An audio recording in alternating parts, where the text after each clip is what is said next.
በነገራችን ላይ ገዳዮቻችን ይህን ስለሚያውቁ ነው የሁለት ሳምንት ጩኸት ከዛ በኋላ አልፈው አይጮሁም ብለው ስለሚሉ ነው እያዘናጉ ቀስ እያሉ እየገደሉ ነው ያሉት። ትናንትና ይህንን ጽሁፍ በፌስቡክም በቴሌግራምም በቲክቶክ ቦርድ ላይ ማሳወቂያችሁ ነበረ። አንድ ወንድማችን ከዚህ በፊት ወንድሙን ወስደው ከገደሉበት በኋላ ድጋሚ ትናንትና ጀጁ ላይ ይህን ሰው ወስደውት ነበር። አቶ ጉልዬ ነጋሽ ይባላል።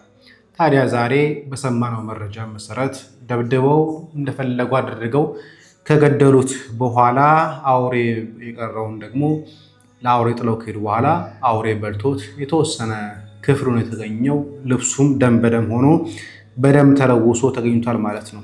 ይህ ማለት በጀጁ ላይ ይህን መጀመሪያ ወንድሙን ወስደው ገደሉ፣ አሁን ደግሞ እሱንም ወስደው ገደሉ። እንግዲህ በማሳው ላይ የነበረ ምንም ሳያደርግ የነበረ ብቻ እያረሰ ያለ ኦርቶዶክሳዊ ክርስቲያን በመሆኑ በማህተቡ ምክንያት ማሳው ላይ አግኝተው ወስደው ደብድበው ገድለውት ለአውሬ ጥለውት ሄዱ። አውሬ ደግሞ በላ፣ የተረፈውን ደግሞ ሰው አገኘው ማለት ነው። ገዳዮቻችን እንዲህ ነው ቀስ እያሉ እየገደሉ የሚጨርሱ። እኛ ግን እንተኛለን፣ መገደላችን አይቀርም። ቸር ቆዩ።